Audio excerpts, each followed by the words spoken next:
भी सरकार तो आनी जानी चाहिए। आज हमारी कल क्या पता किसकी होगी, परमानेंट तो किसी की नहीं है। और आगे जाके कभी भी हरियाणा की कोई नई राजधानी बनाने की बात आ जाए तो पंचकुला के अलावा कोई विकल्प बचेगा नहीं किसी के पास। इतनी उनकी दूरदर्शी सोच थी। आप देख रहे हैं पिछले 10 साल में भारतीय जनता पार्टी का शासन देखा आपने, और आपने कांग्रेस का शासन भी देखा है।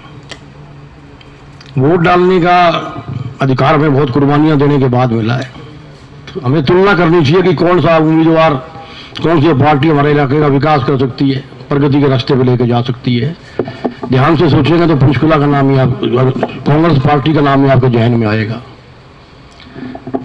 बुजुर्गों और भाइयों, मेरे पिताजी चौधरी भजन लाल जी का एक सपना था कि पंचकुला को पेरिस बनाना है, पंचकुला को पूरे देश में 1 नंबर पे लेके जाना है।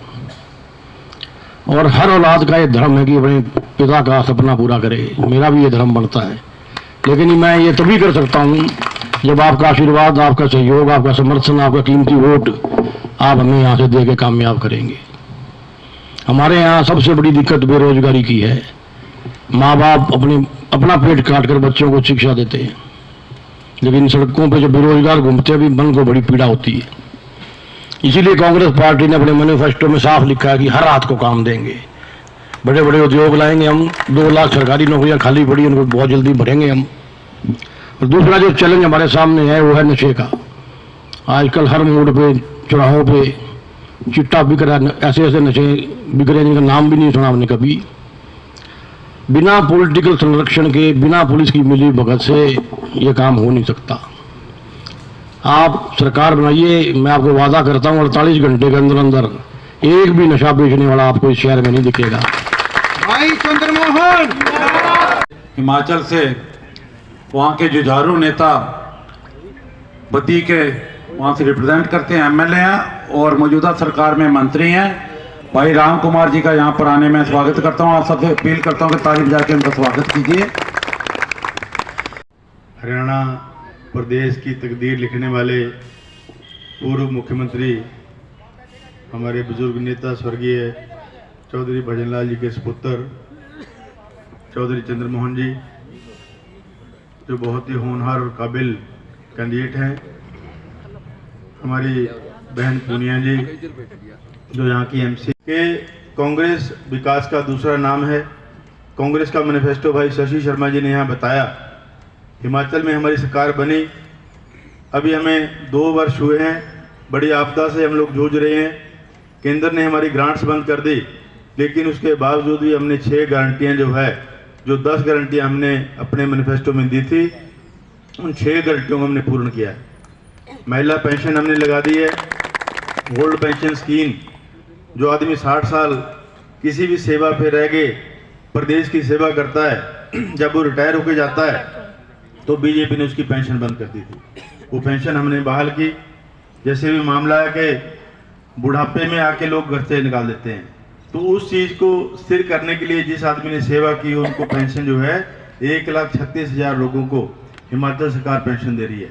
इसी तरह जहाँ जहाँ हरियाणा में जहाँ जहाँ कांग्रेस की सरकारें बन रही है, ओल्ड पेंशन स्कीम हम लोग लागू कर लें। महिला पेंशन स्कीम हम लोग दे रहे हैं। पुराने समय में होता था कि 60 वर्ष के बाद पेंशन मिलती थी। अब हमने सुनिश्चित किया कि बहनें जो है वो घर चलाती हैं।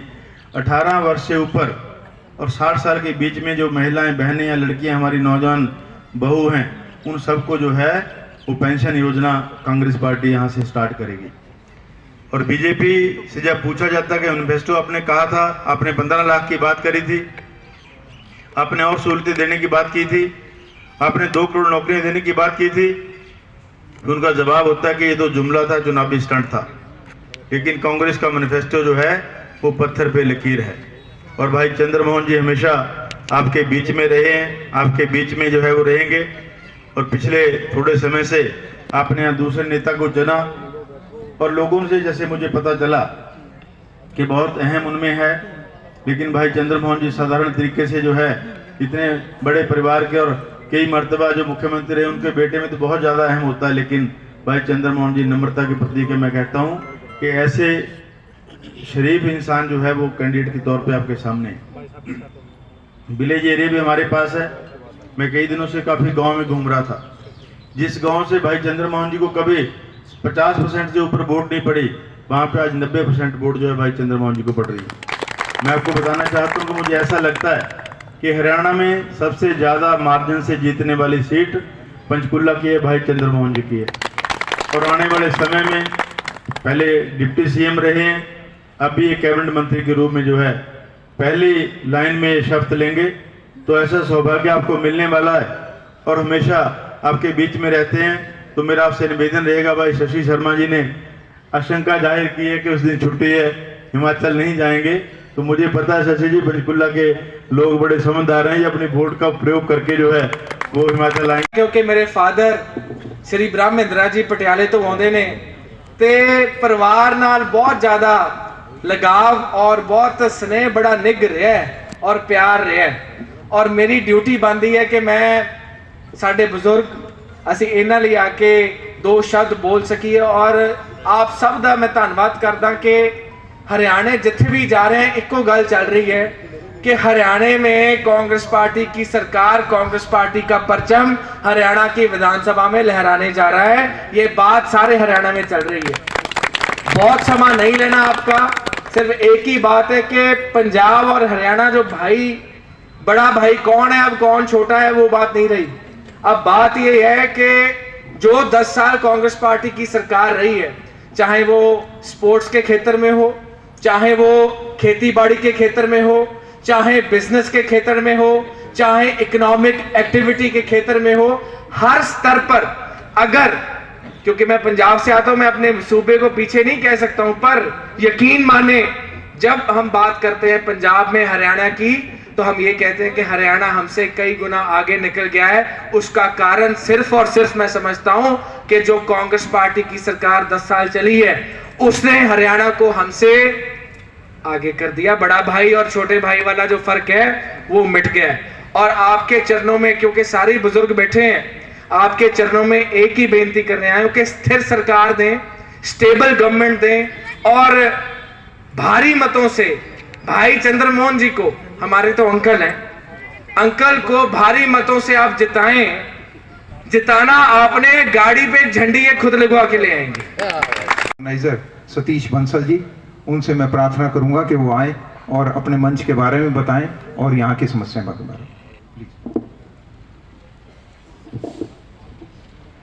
आप सभी लोगों का धन्यवाद, आपने अपना कीमती समय निकाल के यहाँ पे आए।